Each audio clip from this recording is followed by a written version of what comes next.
Hey, this is Jason with the Bana Land Company. Today, I wanted to make a quick video and talk to you about how to avoid land scams.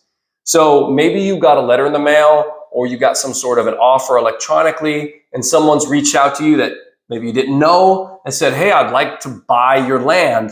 You own some vacant land somewhere in the United States. What are some steps that you can take to be aware and avoid a land scam? These things are happening in all different industries and even in real estate with vacant land. So the very first step is to check the company out.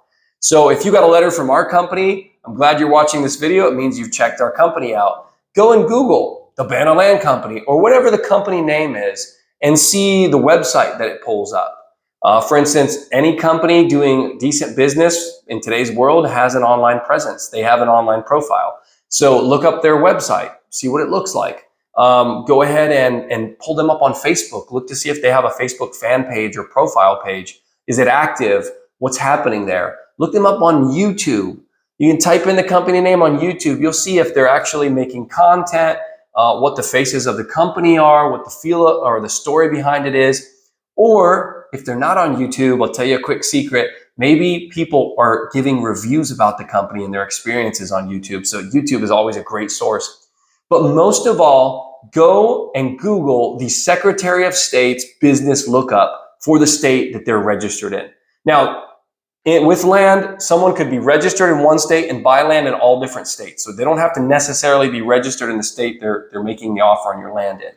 For instance, Bana Land Company is registered in the state of Wyoming, although we do buy land in multiple different states. But you can go and Google Wyoming Secretary of State business lookup, and it'll pull up a page on the Wyoming Secretary of State's website where you can put in our company name and it will tell you if our company is incorporated and in good standing. So make sure that you do that and see that the company is in good standing. That's going to let you know that they are actually formed and licensed to do business. Okay, so this is a great first step. The second step, talk to them on the phone. Talk to them on the phone. So you spend a few minutes, stalking them online. But get on the phone. There's always a phone number. Maybe it's a recording. You can request a call back, but get on the phone with someone. So if you call and you end up with a call center in India, how do you know that these people are trustworthy and that they're actually going to fulfill what they offered you on your land? So try to speak with someone that can communicate in a clear and concise way and that at least sounds like a trustworthy individual that would be good to do business with on the phone. Most of you watching this video understand exactly what that sounds like on the phone. So always call and see who you can connect with. Another thing to avoid is wholesalers. Now, what does a wholesaler look like? Okay, wholesalers, I'm not against the entire industry. I understand there is a reason for it, but just make sure that you understand how it works. So when the people make you an offer and you're going to sign a purchase agreement, check to see on the purchase agreement the closing date. So what some people will do is some companies, it's not a business practice that we exercise because it's kind of an iffy thing. I don't particularly like this. Is they'll leave a long closing date, like 6 months to a year to close on that contract. What that means is they're going to take their jolly time trying to sell your land to someone else and do what's called a double close. So rather than just buying it from you in a transaction and closing, that usually takes maybe 30, 45, max 60 days in real estate, often 30 days or less in a good land transaction. They're going to take 6 months or a year, and it's tied up under contract. You can't sell that property to anyone else, even if a neighbor will come to offer you money for it. So avoid that. Make sure that, hey, I'll sign the contract, but we need 2 months or less. 60 days or less is usually more than enough time for a typical investor to do their due diligence and get their funding in place and close the property. Even if there's title work to be done, it's no problem. Now, avoid also what I call the bait and switch. And the bait and switch is when they give you a really nice, juicy offer. So maybe you got a letter offer and you think this is kind of low. Okay, if the offer letter is low, call the people. And if the business checks out and you can get someone decent on the phone, say, hey, I'd like to sell my land, but I need a little more money for it. Because remember, everything in real estate is negotiable. But what I've seen many times when we've worked with customers that actually wanted to sell us their land and we've come to a good price, boom, they get a letter from someone and it says, oh, we're going to give you an awesome and amazing golden deal on this property. A lot of times these people have never seen the property, they don't know the area, and they do what I call the bait and switch. And they send them this juicy offer so that they'll get excited and they'll call them back and they'll sign on the dotted line, the purchase agreement. And then what they do is they do their due diligence. They go, wait, this property is only worth 1/3 of what we offered. So they'll come back and say, we can't do that. We're going to have to renegotiate. What the bait and switch people are banking on is that you will get vested in the negotiation. Okay, so what does that mean? And I'm going to just be completely transparent here. There have been properties that we've had under contract, and in due diligence, we found out that there's some terrible issue with access, or most of the property floods and we didn't know about it, or there's some cloud on title that's really a big problem to close on the property. And rather than just backing out of the negotiations, there have been times where I've come back and said, hey, we'll have to lower the price if we were to close this because of this reason. But with the bait and switch, they just give you a great offer, and then they actually start looking into the property, and they find, oh wait, the property is not, I made a mistake, or maybe it was their plan from the get-go. And so they'll spend a lot of time talking with you about the property, getting you excited about selling the property. And they're going to bet on the fact that you're vested in the negotiation, meaning you've put enough time and energy in that you just want to sell it at that point, and that you'll accept a lower price. I don't think that that's a clear business practice, and it's pretty scammy, so avoid the bait and switch. Another thing is always close through title. Always close through title. Now, we have bought very low priced properties, occasionally here and there, something that's only worth a couple $1,000s maybe, and you can just do a direct close. But any property with any type of value, particularly anything over $3,000 to $5,000 or more, you should always insist on closing through title. What does that mean?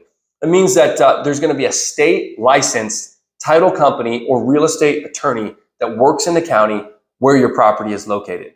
Okay, so you're going to make a purchase agreement with the buyer, and it's going to have the details of the price and the terms and the time frame for the sale, and you're going to sign that. So is the buyer.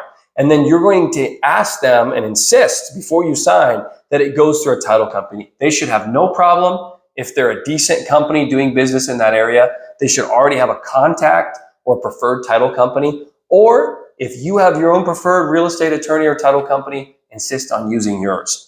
Okay, check out the title company, make sure that they're licensed in the state and that they actively do business in that county.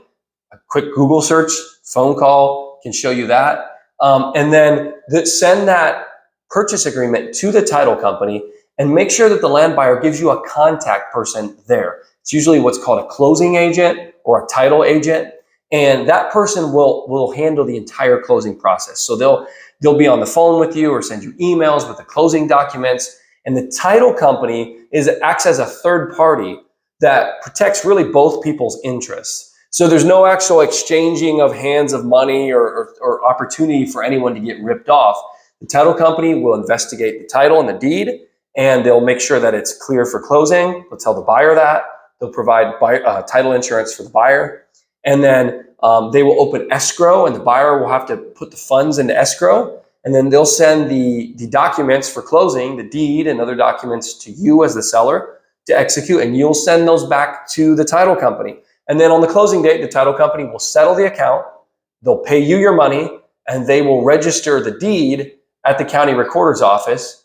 And they'll also change tax information, so you won't be billed for any future property taxes. This is a very simple process. Every title company knows it and uses it. It's common. So make sure that the people that want to buy your land are going to close through title, right? Another factor, make sure you understand the value of your land. Okay, so sometimes they're throwing you an offer out and you don't know the value. If you look up the assessor's value, it depends and varies quite a bit county to county and state to state. But in many states, the assessed value is much lower than the actual market value of the land. There are places where it could be higher, but the point is the assessed value doesn't mean a whole lot. So don't use that as an item. I do have a video that talks about the factors, 5 factors you should consider that affect the land value when selling your property. You can check it out on our YouTube channel. But I talk about things like access, terrain, the distance from life or community or development, the utilities that are available, what work would be needed to be done on the property to develop it or build on it. These things affect the value. So two common things that happen is either they lowball you an offer, it's not even near the price. Remember, you can negotiate. If they're serious, they'll be open for negotiation. Or another thing is that you might not know the value. You might think that your property is worth millions when you really didn't realize that it's on a mountainside and there's no access. So make sure you understand the value of your land. Take a little look into it and consider it. And then the final thing I want to talk about is when should you consider selling to a land investor? So not all land investors are land scammers. There are some scams out there. If you take the steps I mentioned, you'll avoid 99% of them. However, there are land investors like myself and the Bana Land Company. And when should you consider selling to a land investor? Oftentimes it's people that we work with who maybe inherited land, or they bought a piece of property and their plans changed and they moved away to a different area. They just don't use it a lot anymore. Usually it's people that have land like that and they're not really don't know what to do with it. Oftentimes they don't have the time to go and try to fix it up or invest money in it in order to get it showable and put it with some sort of a real estate agent. Don't have the time. Sometimes there are problems or there's things that need to happen on the land just to make it sellable. And that would require monetary investment, and they don't want to do that. Sometimes it's people that live out of state, and it's just an out of sight, out of mind. They're tired of paying the property taxes. Or another category is people that just say, you know what, I just want to get quick sale. I want a very simple, I want to get cash, and I just want to turn the page in my life.